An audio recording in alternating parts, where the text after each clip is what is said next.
Life is a jungle. Okay, rolling. Hello, welcome to The Jungle. I'm your host, Amberly Lobo.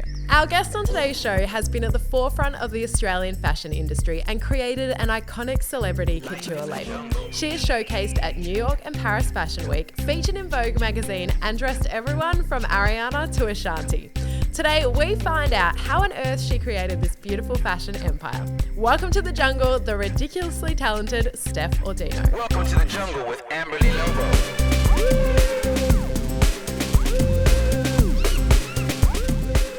Steph Audino, welcome to The Jungle. Thank you. Thank you so much for being here, and also thank you for dressing me. You're welcome.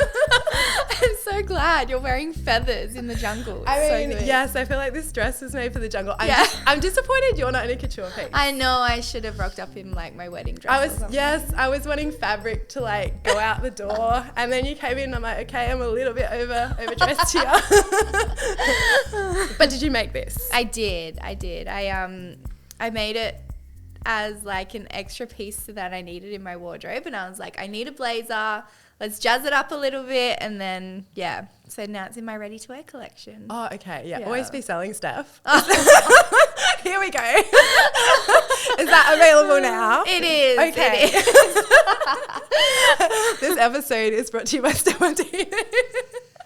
No, we love it. No, but seriously, thank you so much for coming in. As I said in the intro, over the last 14 years, you have created this iconic celebrity couture label. And in the process, you have pretty much lived every designer's dream. I mean, you've worked all over the world. You've showcased in New York Fashion Week and Paris Fashion Week. You've dressed some of the biggest celebrities. I mean, it's goals. So today we're going to find out how on earth you did this thing. And I thought it'd be cool to start at the beginning. So take us back to East Perth, because I know that's where you grew up. What were you like as a kid? So I was just very creative as a kid. Like I didn't love school, but I loved all the creative side of it. So like the sewing, art, like all of those subjects. But when it came to like everything else, I was a bit like, oh, I can't be bothered with this. I'm not interested. And I kind of just like focused on what I was good at. And that was just like maths and like art and things like that. So from there, I just started like creating more art pieces rather than like fashion. And then it wasn't until I was like 16 years old that I started going to parties, and we had our dinner dance, and like then the school ball came and all of that. And Mum and I went shopping, and I just hated shopping because I could never find anything that fit me perfectly. Like I wasn't your typical size 8 tall. Like I'm obviously short. Like I'm 5'1". So yeah, like it was just really hard to find something that fit me perfectly without me having to get alterations done. So I was like, Mum, I know what I want, but I can't find it anywhere. Like just take me to the fabric store and I'll make it. What? And she was like, okay, like if this is what you want to do, let's do it. So this is when you were about 16 years old. You started doing all these kind of things. And when you say you started making things, like what were some of these creations? Were they like early couture pieces, like this feather? Look, not to that caliber, but they were like, I didn't really know how to sew properly. So I didn't know how to make a pattern or anything like that.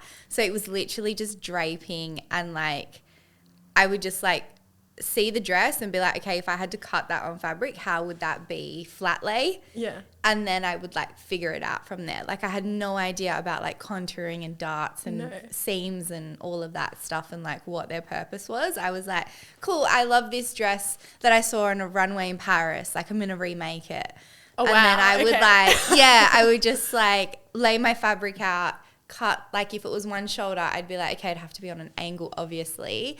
So I would just like cut it and then like figure out the rest, and then I'd put it on, and then I would just like take it in on myself while it was. Oh, and just almost put like a tap. Yeah, so I would just like get my pins, and like if I had to put a dart somewhere, I would like pin it, and then I'd take it off and sew it, and then I'd put it back on and be like, okay, I need to take this side in, and then take it off and sew it. Like so it was I was going to say, was it like a one-time wear kind of a thing? Yeah. You put it in the wash all the time? Oh, no. My brother always said to me, he was like, you should call your label No Hem, because I never knew how to do the hem properly.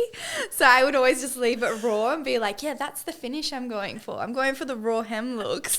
Little did anyone know. You just had I just didn't know how to do it. Wow. So yeah. Did you make your year 12 dress? No, my auntie actually made that for me because she's a was a fashion designer. And yeah, Did you consult on the process? Yeah, I told her what I loved and we designed it together. So that was really cool. And then doing the fittings with her was actually really cool. Wow. Do you look back on what you were making back when you were in high school and go, oh yeah, I clearly had a gift. Like I can see how I ended up in fashion, or are you kind of like, yeah. I look back at it and I'm like, ooh, why did I wear that?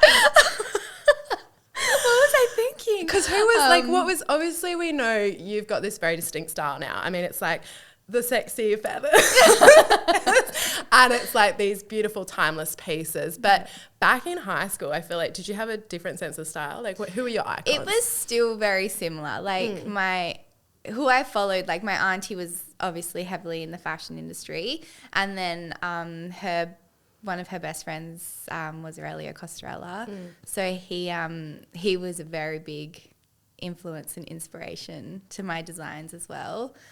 Oh, so you weren't kind of looking at Spice Girls going like this? No, I was looking at like the Paris Fashion Week runways of like, you know, Elie Saab and Zuhemrad, and like I was looking at that being like, in oh high my school. God. Yeah. Oh my God, I was looking at like like Kmart. all the yeah, like Balmain and Versace and like all these like designers, and it wasn't just like their normal spring summer runways, it was their couture runways that I would be like, I want to create that. Like, so I would just like, gather inspiration. Obviously I couldn't afford like a $10,000 dress, so I would always be like, okay, I'll just make it myself. And was it like a Spotlight? Is that kind of where you would go? Is that where people go I get went material? to Homecraft Textiles. Okay. Yeah.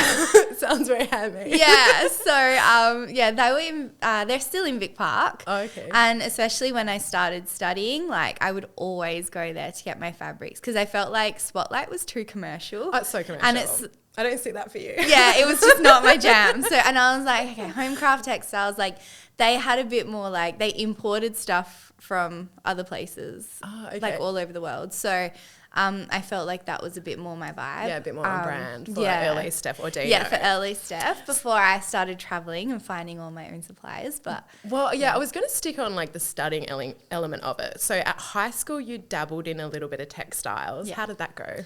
I ended up dropping out of textiles. No. Yeah, because I kept breaking the sewing machine, and I just was like, I was just kind of like, maybe this isn't for me. Oh. And then I just started like, I went into home economics, I think, and we did like cooking, and I was like, fun.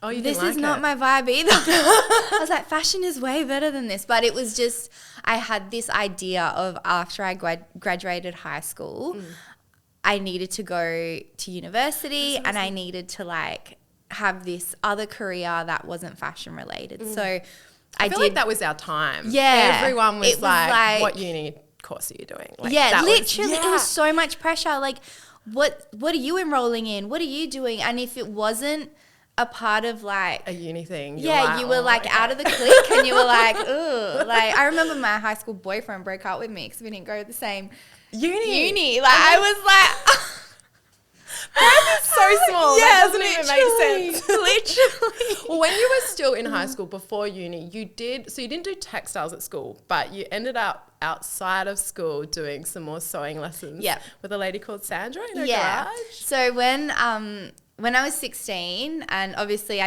when I decided to do the TEE, I don't know what it's called now, ATAR. I think it's like Yeah, ATAR. Let's go with ATAR. Yeah, okay. When I decided to go that route, then obviously all of the non-ATAR subjects, I had to get rid of them. So obviously I did like maths, English, human biology, like accounting, like all these other subjects. Yeah. Which, you know, accounting actually worked out in my favor because it helped me with running my business, and then obviously maths and all that. But yeah, I ended up doing sewing classes after school on a Wednesday night, and I'd go straight from, like mum would bring me, or like I'd go with one of my friends, and then they would bring me. So, and what were you guys making? Was it dresses? So a lot of people were just like making tops and like. Oh, were there lots of people in the class? Yeah, there were a few people. Yeah, there was maybe like 6 of us. Oh. Yeah, and then like people would be like making like a mini skirt and like a top or something, and then I would be making this like massive gown. Thing. Like, oh no, stop! Where you? it was like, I just thought I was like already in Paris. Yeah. Well, so you were doing that while you were at school and studying to go to university, and then you graduate, and in a bit of a plot twist, you go to Curtin University and enroll in town planning, which I don't see for you, but what was the thought behind town planning? So the thought behind it was I'll either do architecture, interior design, or town planning. And then I remember... And this is because your parents were in construction. My family is in construction. So I was like, this will be a great way for me to be able to expand the business and like be a part of the business and things like that. So that's where my mind was. And then when I started town planning, I was like, no, this is not it. Like, I don't think I rocked up to like 80% of my classes. I was doing assignments the day before they were due. Like, I just did not care. Mum and Dad gave me money to go get my books, and they were like $180 a book. And I was like... I remember that Curtin Uni bookstore. We were actually at Curtin at the same time. Oh, really? Yeah. So yeah, when I saw the price of the books, I was like, I'm not spending that much money on books. I could go get fabric. So I would like photocopy all of the pages that I needed, and then I would go to the fabric store and buy my fabrics to make my outfits. Okay, so you just were using all that money for your fabrics and photocopying pages. Yeah, I don't know how I got through that first year of uni, and I was like... were you still at this time sewing with Sandara?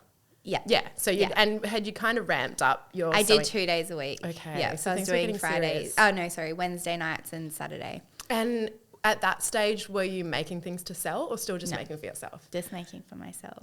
Okay. Yeah. So you got to the end of sort of uni and you were doing, first year uni, not the end of uni. Yeah. Wow. You got to the end of first year somehow and you were doing one of your final assignments and building a little town, and you're at home and you sort of had a bit of a breakdown. Yeah. Tell us about that. So I was, finishing off my final assignment for the year, building a little town. And then Mum and Dad came to say goodnight as I was going upstairs. I was like, night, Steph. And I was like, good night. And they were like, what's wrong? And I was like, and I just like burst into tears. And I was like, I can't do this anymore. And they were like, do what? And I was like, I hate this course. Like, and I just didn't know how to like, they paid for my uni, and like, I felt bad that they had like, invested so much into my education, and I'm like, I don't want to do it.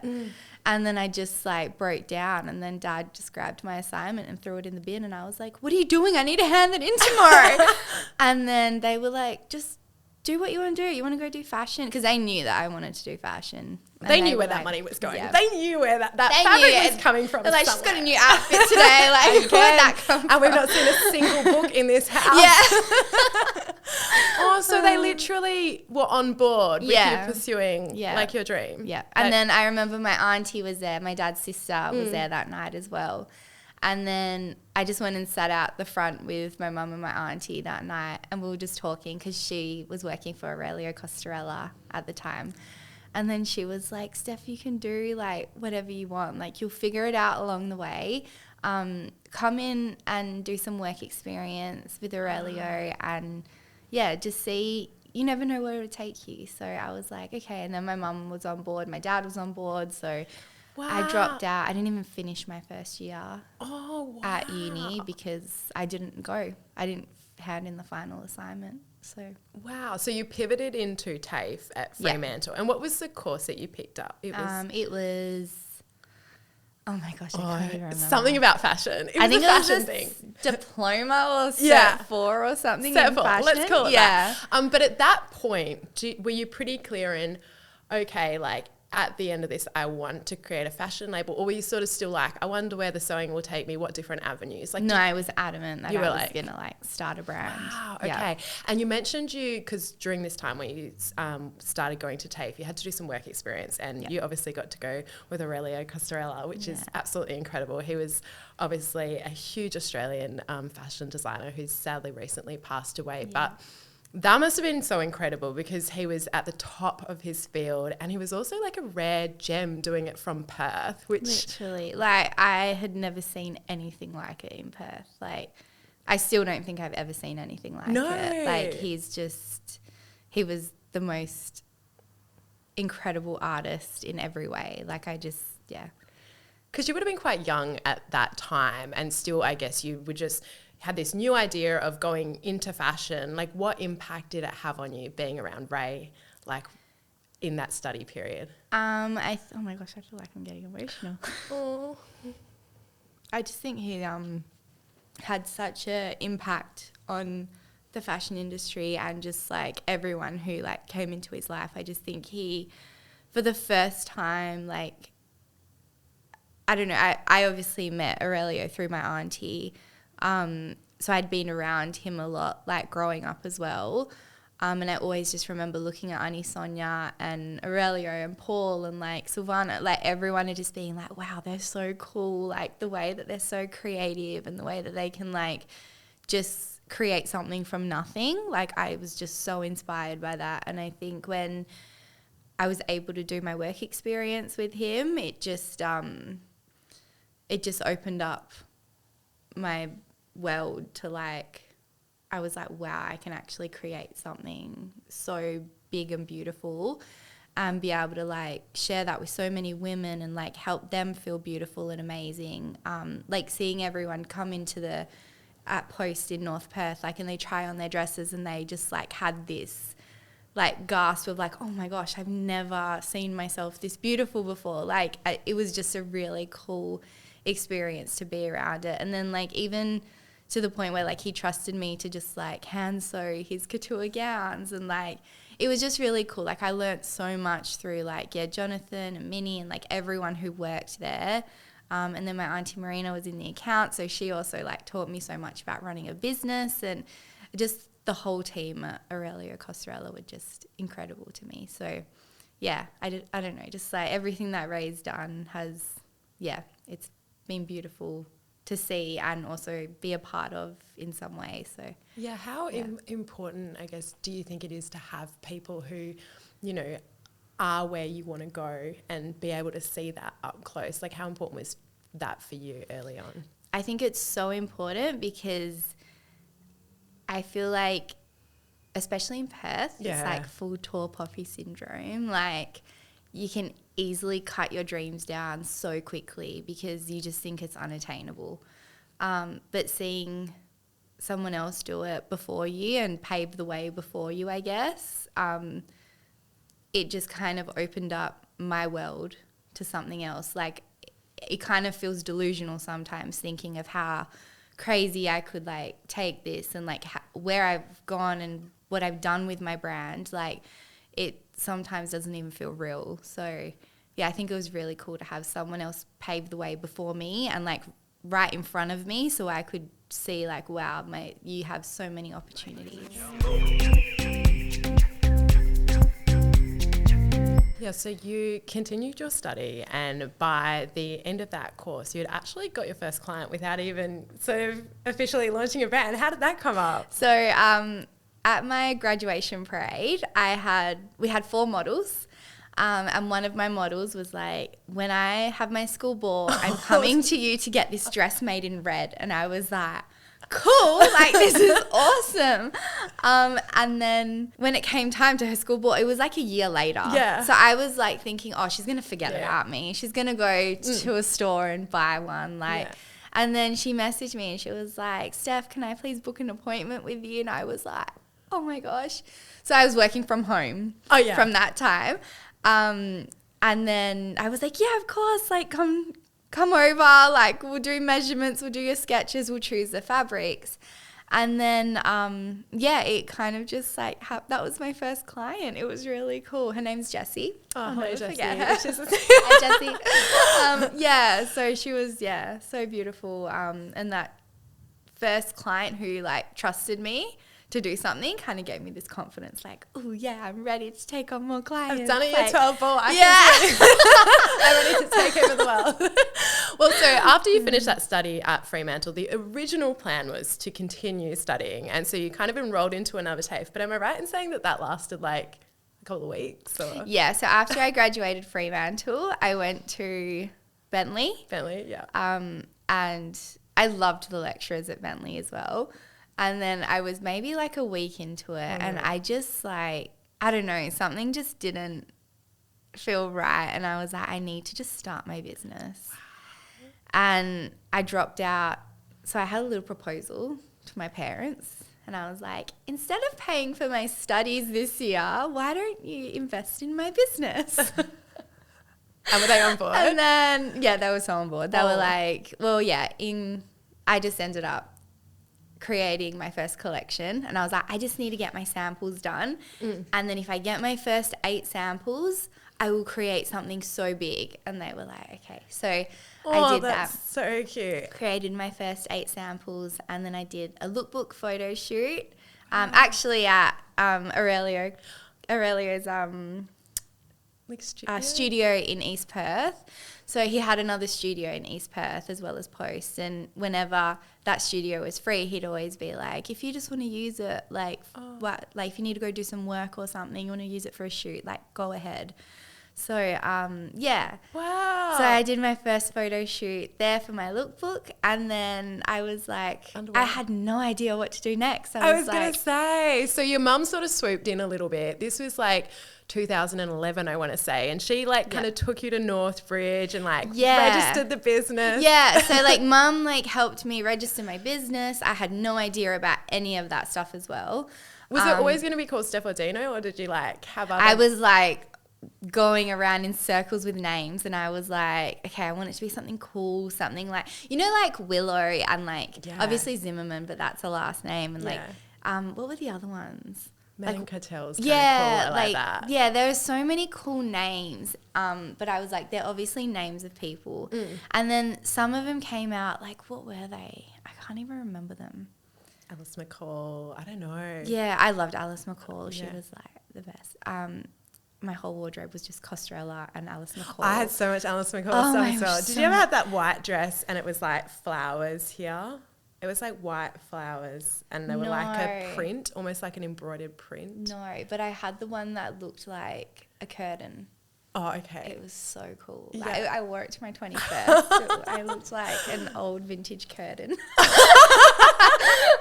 Can't believe you didn't wear your own creation. I know. I was still in my like, no, every other designer is better than me. I was also working at a boutique back then to like fund my label as well. Oh, okay. So every time new season stuff came in at that boutique, I would like buy everything. Yeah. So you lost. But yeah, so I went around in circles with the name for so long and then I was like, I'm going to get sick of all these names.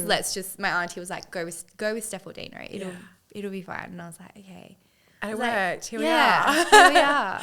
And so after you obviously registered the name with your mum, was then sort of your first process, you launched onto like Instagram, Facebook, right? It sort of been like 2011. Did you start like brand new accounts? Yeah. So I had business accounts for everything. So I was like super professional being like, I got a business account. Like, this is so cool. And then everything I did was just marketing for Steph Audino. Even like, I just remember seeing my name popping up everywhere because like I would just like go so heavy with my marketing and I would always talk about my brand. Yeah, I was going to say in the early days because 2011, I was trying to remember what like Instagram would have been like. It would have been no stories, no video. No stories, no video, no music. No, it was literally no music? No, it was just pictures. Like, and they were not like, even carousels, right? No. It was literally just like Filters. pixelated filters. With, what was it, lo-fi or something? Yeah. Oh, so that's what you were... Yeah, Wait, and I was like thinking this is a cool... I mean, if you scroll all the way down... Are they still there? I'm sure there's something there. Okay, like, yeah. wait. So was what you were putting up in those early marketing days, like right at the beginning of 2011, was it the photos from that photo shoot and just you like showing a process? Because you were big on the storytelling side of it, weren't you? I was always like... And I was telling everyone what I was doing all the time. Yeah. Like, it was kind of like I gave them a sneak peek into my life and like everyone was so interested in like what I was doing. Because that was before the trend of that was a thing, right? Yeah. Like this was This early was on. like- You were an early adopter. Yeah, literally. I was. You were out on your own doing this. And Yeah, I even went through the whole like swipe ups and like when stories came out, like, and I was like, Wow. swipe up to get your, like, to book an appointment, or swipe up to get a link to this dress, or like, it was so early days. Yeah, like, but how important do you reckon that storytelling and bringing everyone along the journey was for you in terms of building that community? I think that's why my community has stuck around, because I have been so authentic and transparent from the start, and it's kind of like I've built a relationship with my audience, even though we haven't met in person, but I feel like we're just one big happy family. Like it's just yeah. That's so cute. And so in those early days as well, did you put up, I know we had like Facebook and Instagram, which is all you need, but did you have, and business accounts, but did you have a website? I did. Yeah. Did you make that? Yes, I did. Okay. It was so basic. It's okay. I don't even think that it wasn't an online shop. It was literally Like like, a an landing info page. okay. Because I wanted to look professional, and I went to the boutiques to be like, have a look at my brand, And and the then they can website. see it online as well. Okay, so Yeah. all the social accounts were up and a basic website. Yeah. So it was time to actually get some clothes made. Yeah. So you and your mum went to Bali. Yeah. And the aim of Bali was to find a manufacturer who would help bring the Steph Audino dream to life. Yeah. And you sort of went around and met a bunch of people, and it was on the last day when your mum and auntie were shopping in a boutique that you met this lovely lady called Dayu, Yeah. who would go on to work with you for the next 14 years and become like a beautiful friend and mentor in your life. So Yeah. tell us about when you first met Dayu. So, Mum and my auntie Louisa were shopping, and then I went there just to like find a manufacturer. I tried so many manufacturers, and it just like it wasn't like you could go on Google right now and type in like, give me a list of Bali manufacturers, and like all these people would pop up. It was This was like, the olden days, everyone. yeah, this was like back in like there was no color. Like,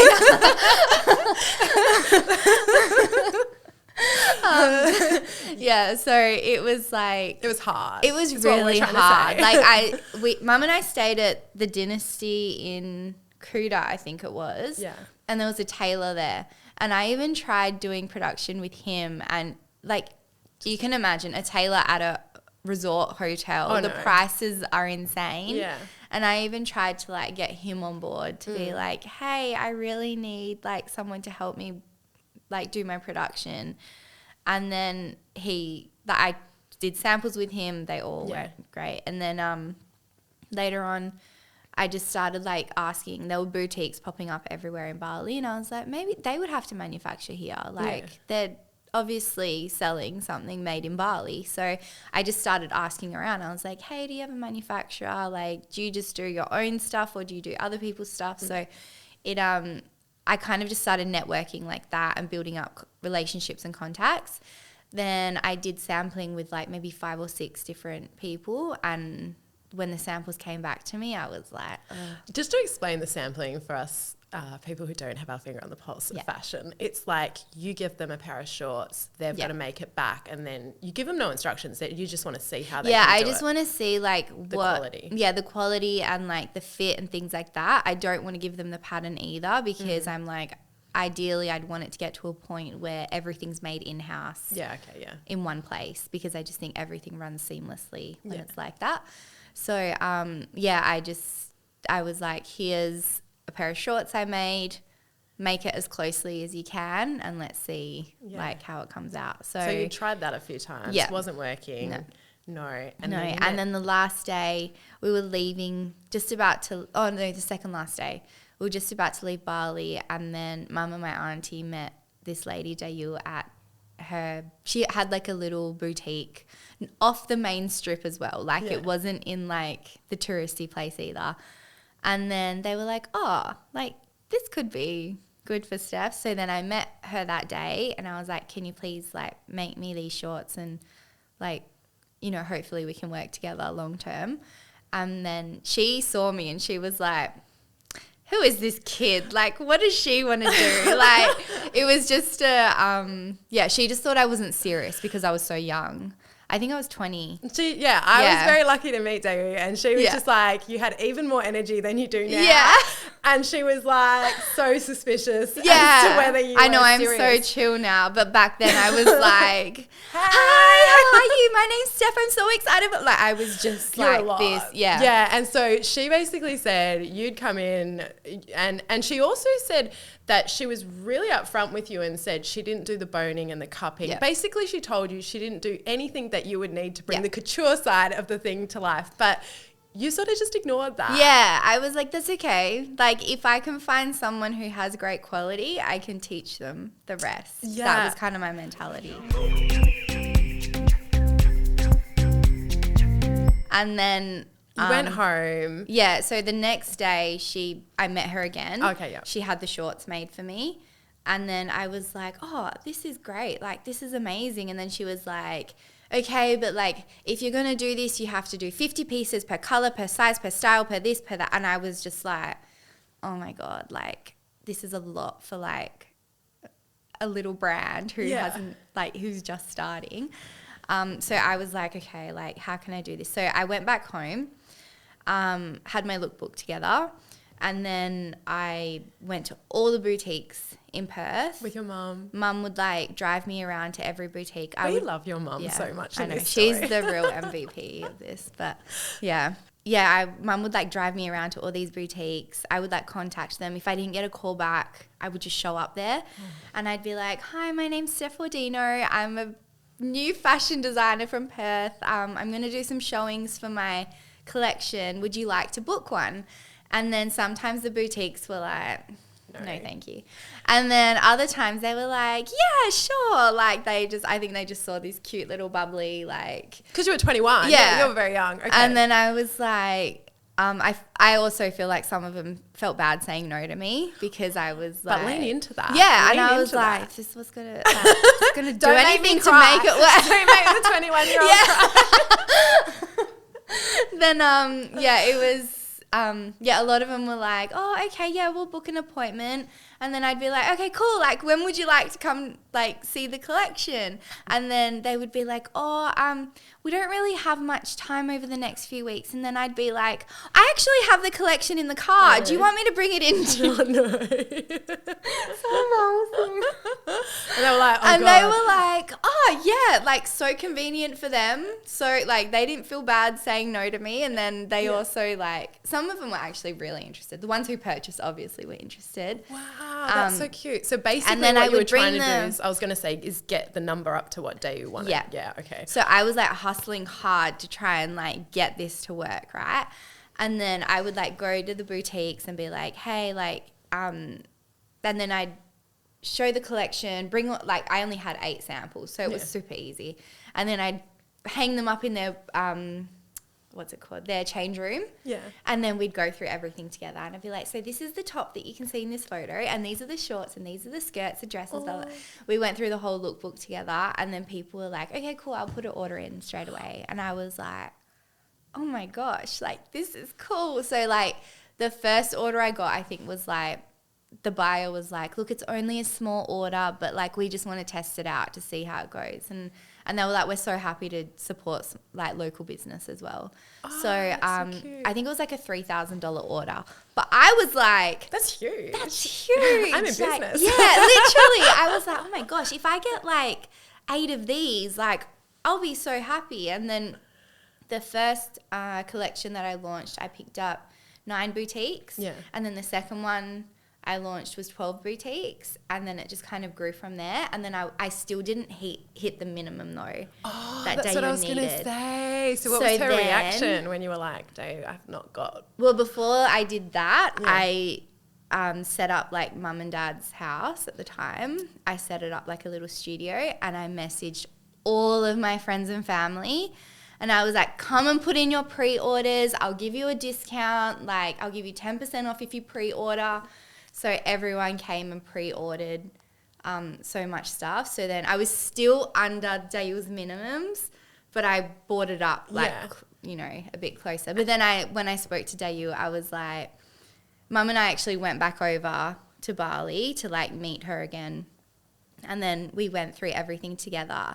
And I was like, look, I don't have 50 pieces per style, per color, per this, per that. Like, it's just not going to happen. But I do have this, and I need you to believe in me because I will grow this into something amazing if you can like trust me. And then she was just like, ah. And then I think after she spoke to my mum, she like could see that like how passionate I was about this. And then she was like, okay, so she fully trusted, but gave in to this, and the ready-to-wear collection was like shorts and tops and quite easy stuff. But the fundamental problem, which Dayu was very honest about, was she couldn't make any couture stuff. So I just saw the quality was there, and I knew that if she trusted me, she would let me in to teach. Oh no, so 21-year-old Steph. So I was like, you know, confidence through the roof, thinking like, oh, I can do anything. And then when I went there that time to meet with Dayu and all of the staff, like I went there and I'd already pre-made a bodice at home. Oh, for the couture. And I'd done it in like, I made about 7 bodices and I did like a step by step, like this is step 1, this is step 2, step 3, step 4, step 5, like. And if they ever needed to refer back to something, they have all the steps there. So you literally taught everyone how to make. Yeah. Wow. So then when I went back the next time, I was like, Dayu, can I please teach the staff like how to construct a bodice? And she was like, okay, let's do it. So then we did it. Like, and then everyone was so on board, and they were all just shocked that, like, they were like, oh, this. I think they were all about 35, 40 at the time. And was there a language barrier here as well? Yeah, like none of them speak English except for me and Dayu. Like, and I don't speak Bahasa. I can understand a little bit now. I still don't So was Dayu translating what you said? Yeah. Oh, gosh. And as I was like sewing, they would be watching me. Oh, my God. And they would just like pick it up, obviously, because they... There obviously would have been like easier, like Dayu was saying when we caught up that she was even trying to set you up with people who would be able to readily take it on. She tried to give me to another factory she was trying to get rid of me at this point. And I was like, it's stuck with me forever. but like what was it about her that you loved, that you were like, I want to work with you and I'm prepared to like, you know, teach everyone, and it might take a little bit longer initially, but this is what I want? I think it was her like free spirit and just like being around someone like that made me more creative and made me more confident in what I was doing. And she's never questioned what I've done or my ideas, but she's always kept me on a path of like, okay, you want, like, for example, you want to be the #1 designer in Australia, I'll support you, but just remember what comes with that.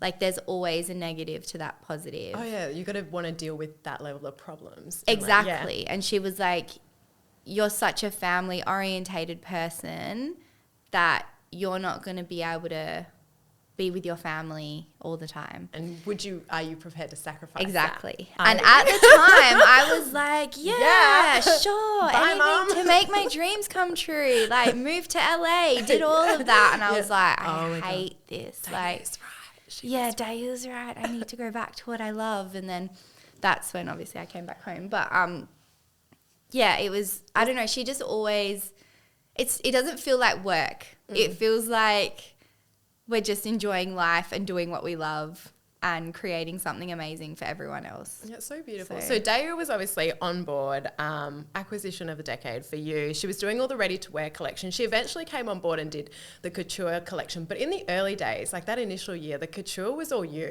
sort of doing it. And I thought it'd be kind of cool. Like, obviously now it's a streamlined production. I mean, this is obviously one of the end results of what you made. It's so beautiful. But back in 2011, I mean... what was that like if I was to parachute into your life? Say it was me, I would have been 21 and I wanted a couture piece from Steph Audino. Like, did you have a studio at that time? So a year into my business, I got my studio. But before that, what were clients? Before that, I was doing everything from home. Okay. And it was like... So as in, would I have come to your home? You would have come to my house and then... I was doing everything, yeah. Or were you like, Mum and Dad, hide? No, they were all like, Mum was always there, like, and she would be talking to everyone. Mum is such a people's person and just like speaks to everyone. Okay. Whereas I'm like, it's really weird. I'm actually a lot more shy and like reserved. But when it comes to like speaking about something I love, like I'm just like, oh yeah, cool, like this is amazing. Yeah. But mum's actually such a people's person, and yeah, so she was always like the one greeting people and like getting them a coffee and a tea and a water and like, and I was like, okay, cool. And what was your setup? Were you in like a study room? So first it was actually, okay, so we started with the kitchen area. Okay, cool. Then I was like, this isn't professional. Let's go to my bedroom. No. And then I was like, cool. So I set up like the mirror. I set up, like I had a very big bedroom, like where we lived. Yeah. So it was like, I had like this full ensuite, like mirror, like everything was just like super big. So I rearranged my room to make it work. Okay, took down the Spice Girls poster. Yeah, took down the Spice Girls and like, you know, Aaliyah posters and the Usher posters. And the Usher poster, yeah. And so I would come to your room. Yeah, and then I would do fittings there. And then I was like, this is not professional. I need to change this up. So then that's when Mum and Dad changed the study downstairs into like my sewing studio room, and it like backed out into the courtyard. So it was a lot better than the kitchen and the bedroom. So wow. yeah. And how much work was it? Like when you were doing it all on your own, was it a lot of work? It was a lot. I was working around the clock and burning myself out. Like that's what I was it was so say. bad. And how how I did was you? like, I can't do this on my own. Like I need to. I was like, I'm only as good as my team and my clients. Like I'm really nothing without anyone else. Like, you know what I mean? Like I just feel like Steph Audino isn't just me. It's me, my mum, my dad, my like Dayu, my staff, like it's, and then obviously the clients. Like without anyone purchasing and loving what I do, there's really no brand. So So that would have been a lot of work in those early days. How did you go with, I know when a lot of creatives are starting out, they can struggle with understanding their worth and that kind of thing when they're pricing, say, their work. Do you look back on, say, what you were doing in 2011 and did you have that pricing model right? Or do you kind of look back and go, oh my God, I was not getting paid with what I was doing? My custom couture started at like, I feel like the first dress I made for Jessie was like, I can't even remember, but I reckon it was around like $400 Oh no.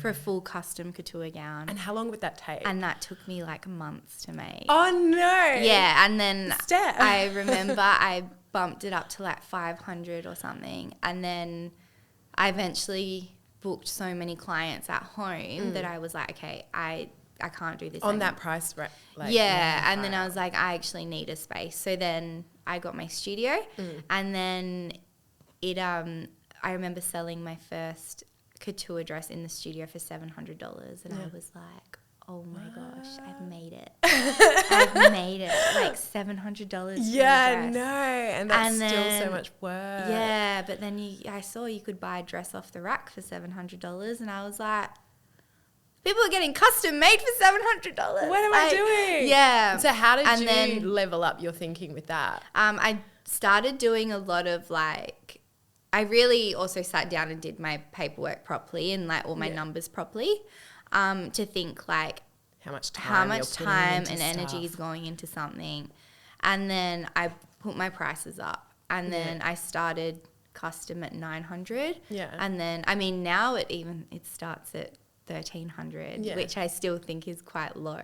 It's so low when you consider your time. Yeah. Right? Which is hard as a creative, regardless of what you do. As a musician or like a painter, it's so hard for someone to see something and understand how much it took you to do the thing.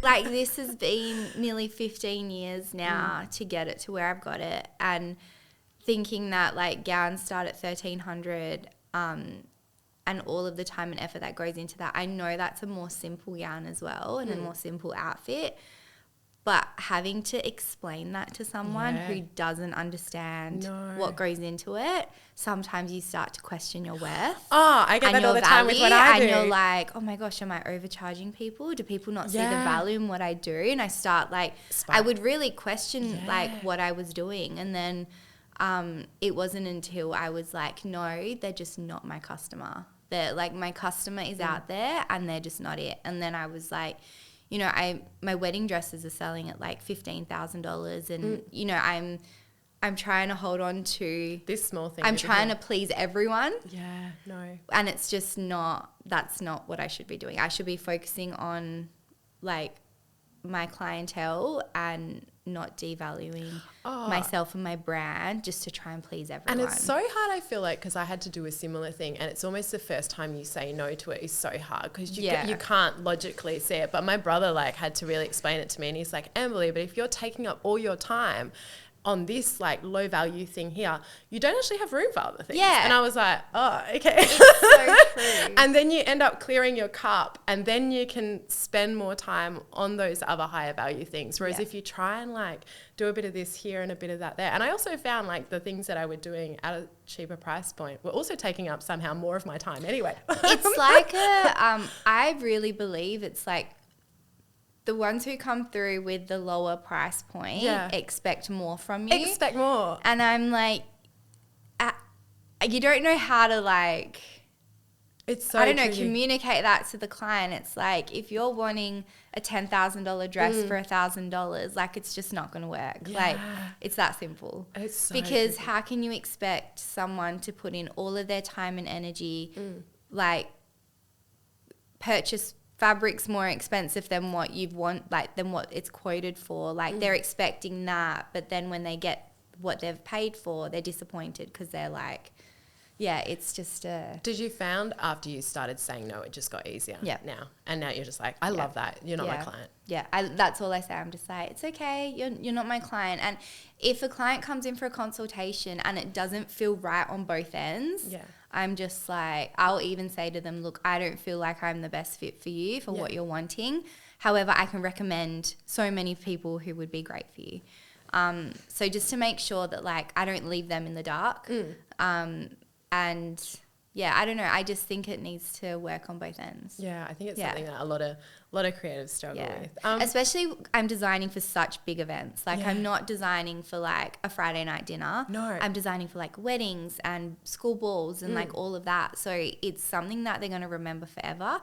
And I want that process to be beautiful for them. Yeah. So I don't want them to be angry with the outcome if it didn't suit their budget and they're expecting something else. Like, I don't want them to be upset with the outcome. So I always just make sure that everyone's on the same page and everyone's happy at the end of the day. No, well, I was going to say, so at the end of that first year, you got the new studio space and your couture bookings went up to about 30 a month, right? Yeah. Yeah. And so it was a lot. It was a lot. Yeah. And this is when you're Once I got my space, that just like elevated everything. Everyone thought like, I was so professional. She's out of the bedroom? Yeah, she's out of the bedroom, out of the kitchen, out of the study and into a studio. This must be serious. Yeah. So I think when people started seeing me like serious, like, and I was working part-time at the same time at a boutique called Min in the city. And I was like, I was selling there like every week. I think I did 4 days a week there. Oh, wow. And every time I would like work there, it was like, every bit of money I got from that, I'd put towards a collection. Business, yeah, it was always towards my business. And so was it after you started getting the 30 a month that Dayu came on and helped with the couture? It got to a point where I was like, I need help because otherwise I had to start turning down business. And then I didn't want to do that. So I was like, Dayu, please let me just train everyone. And then she was so on board with it, which I was so grateful for. And then the rest is history. Yeah. Well, so turned it into something amazing. So if we fast forward a little bit, in 2014, you were doing really well and you finally decided to take a bit of a break. Now, up until this point, you had been only putting into the business and not taking anything out, but you're like, nah, this is it. I'm going on a holiday. Yeah. So you booked a trip to America, but the universe had other plans for you and they were like, no, this is going to turn into a work trip. But it was actually a really good work trip. It was a very exciting work trip. Who did you get to work with? So I booked my flight and then literally a week after I booked my flight, I got an email from New York Fashion Week to showcase my collection there. So I was like, yeah, let's do it. Like, and That's crazy. Yeah, so it was actually really cool because I think I had like 3 weeks to make a collection though. Wow. So it was like a lot of work that I had to do, but Dayu and I were just communicating all the time. And even when I was traveling like in America already, because I had planned to go for 6 weeks. So I think I only had 2 weeks to figure out the collection like with Dayu, and then the extra week like I wasn't with her, so we were doing everything over WhatsApp and like video call and things like that. And then she shipped the collection to Perth because mum and dad were like, we're coming. So so it was really cool that mum and dad got to come over for that, and they brought the collection over with them. That's so cute. And then I had a friend and a girl who was doing work experience with me at the time. Both of them were like, we want to come. So we ended up, getting rooms in the same hotel, and just, they were helping me steam the dresses, get everything ready for fittings. Like, it was really cool. Can I frame this as well by saying, at this stage, you had not had a solo runway show in Perth Fashion Festival, is that right? Perth Fashion Festival never gave me my solo show up until this day, but that's okay. And you jumped straight into New York Fashion Week. And then I did New York Fashion Week, and I was like, well, it's okay if you guys don't want me. That's so I'll go crazy. do New York Fashion Week. Were you at all nervous? No. No, you were like, I've got this. I got I've watched all the it runways. was a group show in New York Fashion Week, but I was still like, whatever, I'm going to New York Fashion Week. And how did it was obviously such a huge moment. Like, how did you capitalize, or I guess make the most of the moment when you were over there? Again, I hired a marketing team, and I went heavy with the marketing.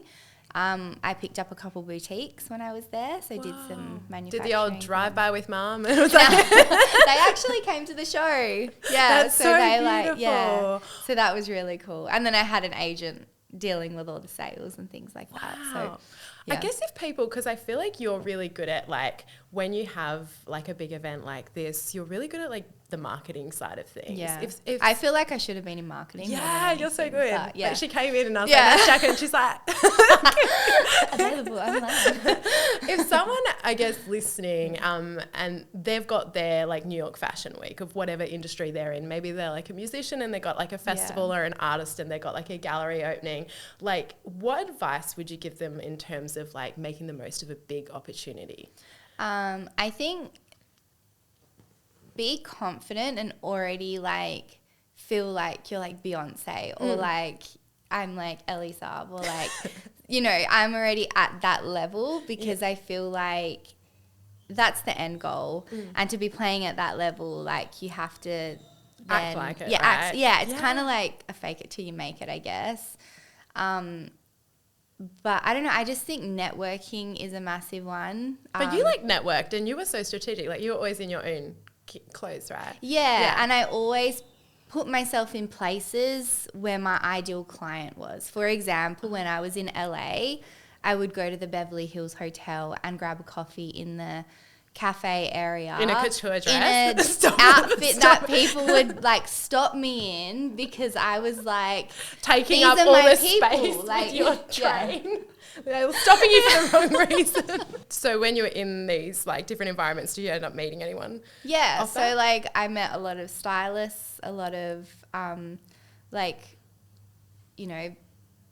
fabulous women in Beverly Hills, and I always just situated myself in places where my ideal client was, just to make sure that I was marketing to the right people, because there's no point me marketing to someone who isn't interested in fashion. You're not going to be at a basketball court in your couture dress.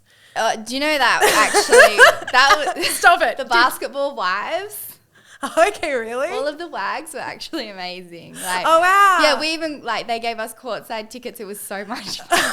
Okay, well. So, yeah, it was actually really cool. Well, since New York Fashion Week, you sort of had this period of time where you were in between Perth and LA for a bit. And then you eventually moved over there in 2017. And it looked like you were living the life. You were doing exactly that. You were at the basketball games, all the parties. You were on music video sets. You dressed some pretty incredible celebrities. Yeah. I mean, please feel free to name drop. I mean, Ariana Grande. Oh, yeah. Who else was that? Ashanti. Ashanti. How do I know your life story? I forget about all this stuff. I think anyways, we'll get to that part later. But I just remember even when Ashanti would tag me in something. Oh my gosh. I remember the first time she'd tagged me in something. I was actually in Perth still. And Mum and I were driving to Kaze. A boutique? Oh, no, we were driving to Kaze in Mount Lawley to go get Japanese. And then I was like, I screamed in the car and she was like, what? And I was like, Ashanti just tagged me in a post. Ashanti, oh my God, Ashanti. And then she was like, okay, calm down. Like, and I was just like, Mum, it's Ashanti. I was obsessed. Yeah, honestly, that was probably like my... I was a huge and then Daryl Michelle fan. Williams from Destiny's Child. Like, when I was like, I don't know, it was just really cool, like seeing all these celebrities being like, oh yeah, this is a cool brand, I'm gonna wear this and I'm gonna do, like, it was just really cool when even when Cassie's stylist reached out to me and for the Met Gala. Oh my gosh. Okay. And I was like, but obviously I didn't know what was happening with the whole Diddy thing, but it was that time. Yeah. And then she ended up going in a suit. Oh wow. So for Because obvious of- reasons. yeah, But so even just like Being the one that people- they reached out to dress her for the Met Gala, I was like, that is a dream. Like, That is so cool. Yeah. I mean, so from the outside, everyone back at Perth and everyone was like, wow, Steph is killing it. Like, this looks incredible. But then in 2018, you made the decision to come home. What was sort of... I think it was going back to like what Dayu said to me, like, are you willing to give up the stuff you love to have the stuff you want? And I was like, at that time, it just didn't balance. Yeah. For, like, I don't know, the pros didn't outweigh the cons. And I was like, I just feel like I got myself also into situations where, like, you know, I'd never worked with stylists in LA before and I didn't know, like, what the terms and conditions were, because a lot of people were like, take in LA. And it got to the point where I was like, you know, I had $20,000 worth of gowns stolen from me. I had, like, because a stylist was styling Sierra for I think it was a Harper's Bazaar or something shoot. And then the stylist went MIA on me. Wow. So yeah, so it was like it was a full thing. I had a showroom. I was with a showroom over there, now PR. And they were amazing. Like, Tash and Danny were so good. They were like my little family there. And then I had I'd also met like so many beautiful people in LA that they kind of became like my family over there. And then, but it was, I don't know. I just felt like it was like a feeling of I had it all, but I feel so lonely. Wow, I've had that as Yeah. well. It's that, and it's like you get to where you wanted to go and then you're like, oh, this is really empty. Is this what, like, and also what's the point if you don't have like the people around you that you love? Like for you, I imagine like your family are like such big cheerleaders for you, like all the way in LA would have been so hard. And then my brother, he got married when I was like 24, I think. So then they obviously started having kids and I was like, I just want to be around my niece and nephews. Wow. Like, it was, I felt like I was missing out on too much here and something that was super important to me, to just, give it all away for something that I know it's exciting in the time and I love everything that I've built and the experience, but I don't think it outweighed the family. Yeah. Wow, that's so beautiful. Yeah, so I was like, I want to come back home and like, which I'm so grateful I did. Yes. And you've not stopped. I mean, amongst the things that we have talked about, the brand has grown bigger and bigger and bigger. You've done Paris Fashion Week, featured on Vogue, been all across Miss Universe. I mean, it's so incredible that you are doing this, and especially from Perth. Like, at what point did you feel like you had made it? To be honest, I don't know. I get that feeling still that I haven't made it. Like, that makes sense. Because I'm always like so ambitious that I'm like, your goals are bigger and bigger. Bigger and bigger all the time, and I still feel like I haven't reached that yet. That's really exciting though, because I already feel like you've done all the most incredible things, but like the fact that there's more, like this excites me. What has been one of the biggest highlights for you in your career? I think, what's my highlight? Do you remember what it was? Oh yeah, sorry. I know Steph's entire story, so I feel like I would know this. I mean, your parents' front row at New York Fashion I was Week. like, I know it's something to do with my family because like I don't think dressing a celebrity would outweigh that. Yeah, I didn't think it would for you. Yeah. It was, I think it's having my mum and dad coming to New York and having them front row. They always had front row seats to every runway I ever did. Cute. And even like my brother and my sister-in-law, I had all of them like front row for even Perth Fashion Festival and like all of those shows. And I just think, those moments, like I remember when I got a standing ovation for the one in Perth.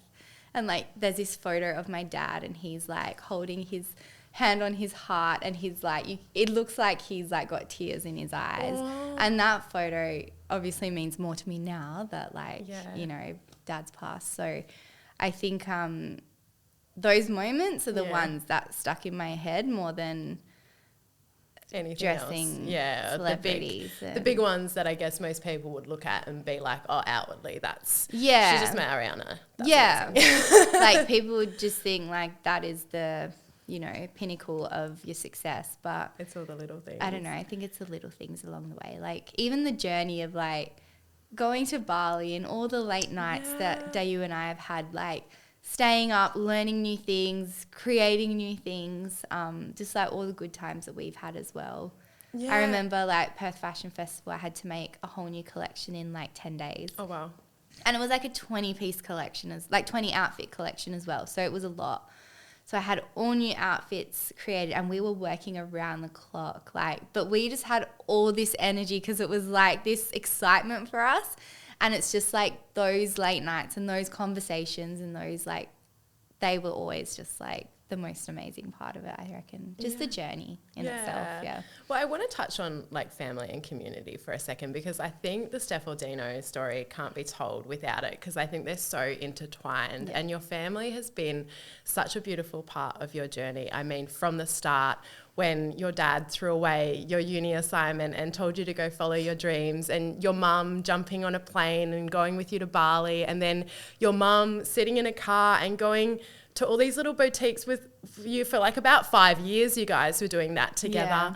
And then your parents bringing all your stuff over to New York and being front row. I mean, it just feels so beautiful that you had all these people around you this whole time. And you mentioned your dad sadly passed away in 2022, which must have been a really hard time for you. Like, how important was your family and community in that time? I think, like, I feel like my whole world stopped in that time, and it was like a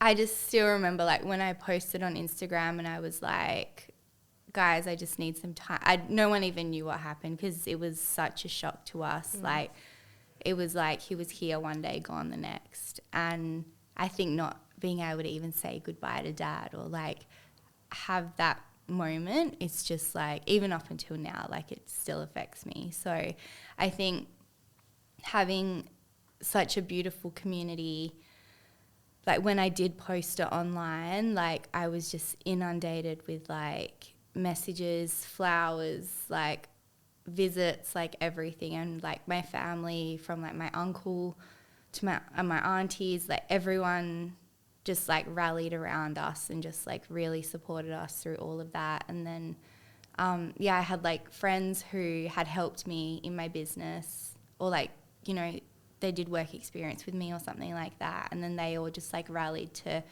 make sure all my clients still got their gowns. And I had clients messaging me being like, don't even worry about us. Like, don't worry about our gowns. Like, I know the wedding's this weekend, but don't worry. And I'm like, no, like it was just really, I don't know, just to have that support from everyone. It was like, I don't know, I'm just so grateful that people showed up the way that they did. So if someone I guess is tuned in and they're going through their own like personal struggle and they're maybe finding it difficult to do the thing that they once loved, like do you have any advice for them on how to get back to doing something? Because you took a bit of time out from it. I took 3 weeks off from when dad passed to the funeral. I'd take some time for yourself, just to slow down and I guess kind of like regulate your emotions and just like come back down to reality a little bit. So I took like nearly a month off before I went back to work. And then after that, I just threw myself back into it, and then I set little goals. Like, I didn't have the big dreams that I have again right now. I set little goals to like do things that I loved to try and make me feel happiness again. Wow. And yeah, so it was just like those little goals then turned into like bigger goals, and then eventually I got myself back on my feet. And I started a completely different business during that time, which was, I still have it now, but it's content creation. And I do like events, weddings, branding, like something that was just like creative. So, and that was happy for me. So just doing something. I feel like you've got to spruik it. You've got to spruik it as well. Oh, you want me? I was waiting for you to drop it. Okay, so Chin Chin Creative.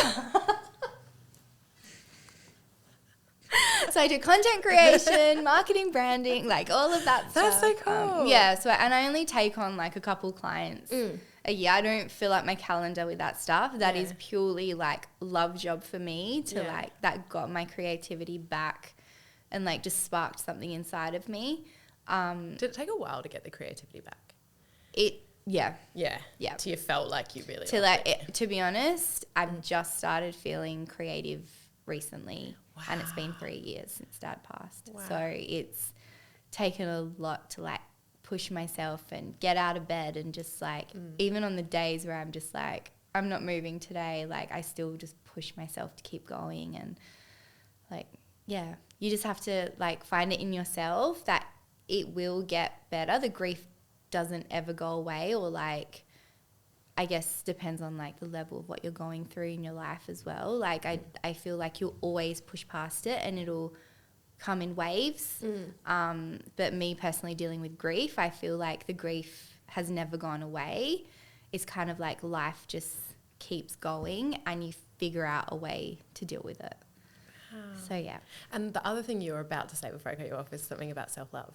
Yes. Yeah, so what kind of practice? I just like pour a lot into just like self-love, manifesting. Like What is your manifestation practice? So in the morning, I wake up and I do like my manifestation, like I do my self-love manifestation. I do like mirror work, you know, when I'm getting ready, doing my hair and makeup, like I kind of go with what I feel that day. If I feel like I need to listen to a podcast, I'll listen to a podcast. Or if it's like YouTube affirmations or TikTok affirmations, or if I want something quick and simple, like I go for the TikTok, or I go for like the YouTube like 5-minute affirmations. But if I actually have the capacity to listen to a 45-minute podcast, I'll find one on like self-love, manifesting, business, like anything that aligns with me that day, and I'll go with that. So So you're doing that as you're getting ready. Yeah. And then from there, like I'll go to work and I'll like clean my space just to make, because I'm always like, I feel like with a clean environment, I'm way more productive.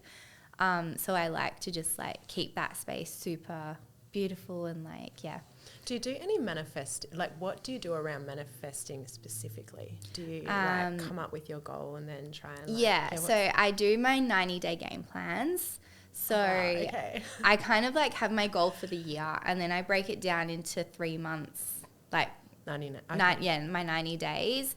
And then from there, I'll break it down into my monthly and weekly goals as well, just so I'm on track. I'm very easy to like start going this way if I don't know where I'm going. Like I'll kind of be like, I want to do this, I want to do that. I want like so many things. And before I know it, I'm doing all these things instead of just focusing on what I actually wanted to achieve. So I need to like... That's really cool. Yeah. And so is that 90-day thing that you do, is the goal that you make just about work, or do you have lots of goals in your personal life? Wow, that's so like so cool. My personal life, my business, like relationships, friends, like everything. It's kind of like just manifesting that. And what do you do with it? Are you drawing it, or are you writing in a journal, or is it in your head? So I'll... depending on the day as well, if I feel like I want to write it, like I usually start my days with like my to-do list when I get to studio.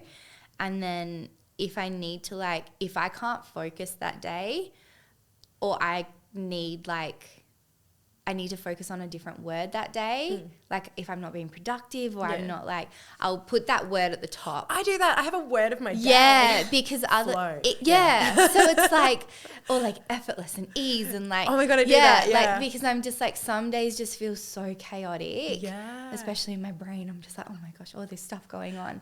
And I'm like, I need to simplify things sometimes. So, to-do list with a word. Yeah. Did you ever do mantras? and then I do my gratitudes. Oh, gratitude. Okay. And then I always thank, The you know, universe. universe, God, my dad, my mum, like for always providing me with such a beautiful life. And I thank Dad for all the, you know, I feel like what Dad did for me, like it's like a lot of people don't even get to experience that in a lifetime, and I got 32 years of it. So I just, you know, I'm always grateful for that. I'm always just like, you know, starting my day off in a positive way. Yeah. And so that really like sets the tone for the rest of the day. And then, yeah, if I do a mantra, I'm always like, I'll have like my mantra. Do you have like a go-to mantra that you use? Or one on repeat? Look, I always write one down. Okay, yeah. And then I forget it until I like look at it again. I'm like really bad with just like memorizing it. Yeah. But I like when I read it, I like read it over and over and over until it's like in my head. Yeah. And then like if it's like a money manifestation or something like that, there's one on TikTok. It's like turned into a song. Oh, and wow. so like if I put that one on, I like start singing it. Okay, I've not gotten into the TikTok one. It's actually really cool. Okay. Yeah, so I just kind of go with like however I'm feeling that day and whatever I feel like I need help in, that's what I'll go to. And then, yeah, I mean, I do my regular counselling sessions and I surround myself with people who lift me up as well. I feel like your environment is a massive one. Oh, I believe that. Like they can either tear you down or like lift you up. So, yeah, I've had like my cousin has been amazing. And obviously my husband, he has been incredible. I can't even like begin. I don't even know where to start with Michael. Like he has just been so supportive. Like before Dad passed and then like the minute Dad passed, it was like he got me out of so much. So yeah, your environment is everything. It seriously is. Thank you again so much. You are an incredible inspiration for so many people. And I think right at the start, how you were saying Ray was that inspiration for you. I am like 100% sure so many people see you as their inspiration, like you saw that with him. So yeah, no, absolutely. It's so amazing. I think everyone can like do what they love, like have their purpose and their passion and like put it together and make something amazing. Oh, so, you are like literally living proof of that. So I thought it'd be cool to end with some practical advice. Firstly, I thought if like a young designer is tuned in right now, it's 2025, they haven't done anything yet. They know they want to launch a label. Like what would you be doing if you had to start right now? I would be, I just feel like there's so many resources out there right now. So get online, do your research, like TikTok is incredible for all of this as well. Like if you just type in what you want to do, something will pop up and you'll be able to just like start brainstorming and like creating your own action plan of like how to do it. I believe in getting a mentor. Like if anyone reached out to me, like I had someone reach out to me saying, I love your work. Like, would you be happy to catch up for a coffee? And I was like, of course. Like I'm just so, I would love to just like give my knowledge and what I've learned over the last 15 years to like everyone. So if you reach out to someone who is doing what you want to do, like I think that's also really beautiful. Yeah. Would you know how like early on you and your mum did the driving to boutiques thing? Would that work for a designer now or not so much? I don't think there's as many boutiques as there was back then because everything's so online focused. But I do believe that there is still a market for it. I think it's a great way to get your name out there. I mean, there's great boutiques like if you look up boutiques in suburbs, and just go to those boutiques, even talking to them and seeing like what do they look for as a buyer? What is something that they would like be interested in? Because you could have something that's amazing, but if it's not commercial, it's not going to sell. And that's not a good business model. No. So it's like knowing and kind of like being self-aware. I feel like that is probably the most important thing, is like being able to sit back and be like, okay, I didn't do this great. How can I reinvent that and do it a different way that works? Like, and not being too critical on yourself. Like, have fun with it. Yeah. Like, I just think this whole time has just been so much fun. Like, I just feel like it's not even a real life. Like, I just feel like I'm in this fairy tale half the time. I mean, I'm surrounded in a jungle. Say someone's got their label and they have had it for a little while and maybe they're in a few boutiques, but it's kind of not growing. Is there any, because you've got this incredible marketing brain where you seem to be really good at just doing these natural things. Like, I loved how you said to put yourself in the vicinity of your client in a gigantic couture. No, but is there like any version of that, that like little like insider tips that maybe could help someone elevate what they're already doing? Because I have to pivot all the time. Like, there's times where I'm like, yeah, this is so cool, I'll do this, and it flops. And I'm like, oh, what was that? But then I also get in my head a bit too much, being like, you know, I'll be really hard on myself and be like, oh, you're not good enough, you're not this, you're not that. Like, and all that negative self-talk is like, you know, putting me down rather than like lifting me up to where I should be. So I always believe, and I think we've spoken about this, that whatever you're not changing, you're choosing. Oh my God, it's so true. And I just think that you have a choice to change where you're going. And if it's not working or not going in the way that you want it to, it's up to you and no one else to change that. So yes, I love that. Whatever you I just change. feel like it's so true. I think it's like Einstein. It's like the definition of insanity is like doing the same thing. And like expecting a different result. Exactly. And I'm just like, so why stay in that one position for so long when you can just like pivot and try something different and then it can change everything. Like, so if you find yourself complaining about the same thing or you keep getting the same result over and over, knockback. It's not the person at the boutique. It's not the person who isn't buying your collection or isn't liking your posts. It's the way you're delivering. No, it's not you. I'm just, oh my gosh, I should not. You feel like...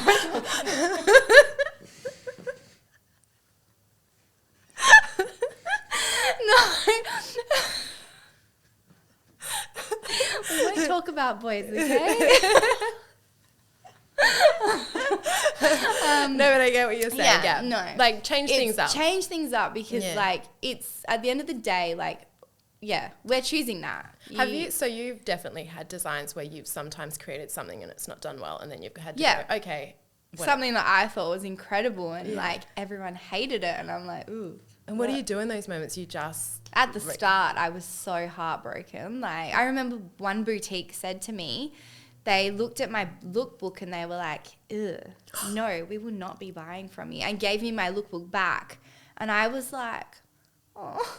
Oh, my God. But, yeah, there's a difference also between, like, people just aren't your clients and you don't have to please everyone and all of that. Do something that's authentic to you. Yeah. But I feel like it more comes down to like complaining about something. Like if you complain about the same thing over and over and expecting a different result, just switch it up. Try something new. Yeah. Have fun with it. You did mention as well, before we get on to some more tips, you sometimes get the negative voices. And I know you're such an upbeat person, so I thought you might have a really cool strategy with how you deal with that. Do you have any? Because it's something we all get, like, down on ourselves, or like when you're offered something big, you'll talk yourself down. Yeah. Have you worked out anything that works for you when you're in that kind of situation? Yeah. So I mean, I've done a lot of personal development, like courses and so cool. All of that. So since I was like 22, I've been doing them. So it's been over 10 years. So I think it's like becoming self-aware and knowing, like, I catch myself in those moments and I'm like, okay, I've just said something negative. I'm going to replace it with something positive. Wow. And then, like, if I just say to myself, oh, you're never going to be as good as this person, or your designs aren't as good as this person, like, and then I'll stop myself and be like, no, like, I'll replace it with with a positive thing. So I think it's always just like catching it in the act. Catching it, but also like allowing emotions as well. Like if you're feeling sad, if you're feeling anxious, like but I also call it out and I'm like, okay, sadness, I see you now, let's move on. Like, or like, I always don't, like, I won't stay in that position for too long. That's so cool. If that makes sense. No, yeah, I love that. I'm going to try that. Just lastly, I thought it'd be cool to get some business advice from you, because you seem to have throughout this journey had this really cool balance between managing like the creative side of things and the business side of things, which a lot of creatives can often struggle with, because like they're really good at creating, but then it can be like, the numbers. Yeah, like firstly, where did that come from for you? Was it just being around, I know because your parents were in construction, was it seeing a bit of that? I think seeing my family in construction and like, especially my uncle, like how he would run the business and all of that stuff as well. Like I would always just kind of pick up on what he was doing and how can I apply that to my business, or like pick up on what mum and dad were doing and how do I apply that to my business. So it was kind of like a trial and error for me, but I always knew at the start that this is a business, and as much as I just love making pretty dresses, if I don't make a profit from it, it's not sustainable and I will be going to a 9-to-5 job. Yeah. So I think it's like also understanding that I am worthy of having that, and you are worth like having all of it, but you just need to understand what makes a business thrive and where to like pull back on things. Like I didn't have marketing agencies and I didn't do all of that at the start, and I still don't have a marketing agency, simply because like I was like, no, that's something I could do. That's a big expense to have like for a small business, and if it's something that I can do, I'll do it. Like if it's something that I can go do a delivery myself at the start, like because I couldn't afford or I could like make an extra $5 or whatever. Yeah. This was like, it's just like little things like that, pulling back and knowing where to spend, what to do, how to do your calculations and costings of like all of that as well. Like I think I just took everything as like from building a house, how would I do that to build a dress? Oh, okay. And I kind of incorporated it that way. So you almost created like a similar workflow. Yeah. It was like, okay, we have like a client come in and this happens. I did a purchase order. Yeah. And they would do purchase orders to send out to their trades, and I would do a purchase order to send out to my boutiques. Yeah. And then I would follow up with the invoice, like, you know, it was just like, and then creating the 50% deposit, and then created that system and flow that kind of worked for me as well. Okay.